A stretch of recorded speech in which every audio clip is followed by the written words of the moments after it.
Le train de la rentrée scolaire 2022-2023 est bel et bien lancé ce 5 septembre 2022. Enseignants et élèves renouent avec le chemin de l'école. Au complexe scolaire adventiste d'Odja Yaoundé, le ton est donné avec la cérémonie de rassemblement et de levée des couleurs. Le respect des mesures barrières est de mise. Une rentrée scolaire sur fond de lutte contre la consommation des stupéfiants. Il était question de rappeler aux enfants que la consommation des drogues est nocive pour leur santé et pour leur avenir. Il s'est donc agi de parler avec les enfants des causes de la consommation des drogues et des conséquences sur leur avenir, et de leur parler dans un langage qu'ils comprennent très bien. La leçon inaugurale dans une salle de classe. C'est très important parce que c'est le premier jour, on doit fixer des bases. Ces derniers, déjà assidus, comptent prendre le train en marche afin de faire la fierté de leurs parents d'ici à la fin de l'année scolaire. Ce matin, nous avons commencé avec le rassemblement.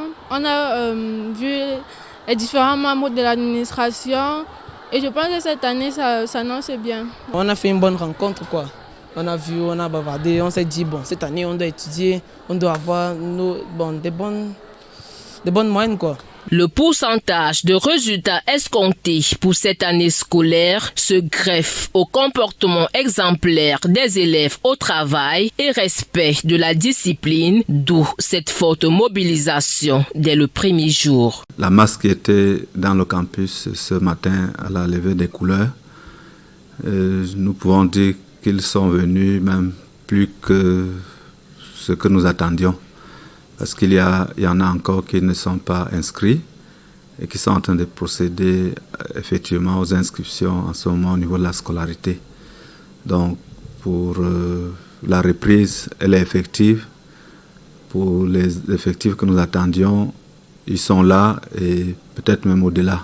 Cette année 2022-2023 est placée sous la protection du bon Dieu qui, selon le principal, fait des choses que nous ne pourrions pas faire. C'est le leitmotiv. Nous ne pouvons rien faire sans Dieu. Et c'est pour cela qu'après toutes les instructions que nous avons données aux enfants, et d'ailleurs ce matin avec le concours du ministère de la Jeunesse et de l'Éducation civique, nous avons donné des instructions venant de la parole de Dieu, de la Bible, et le pasteur aumônier a prié pour l'ensemble de la communauté éducative. Fini donc les grandes vacances, place aux études et à la concentration.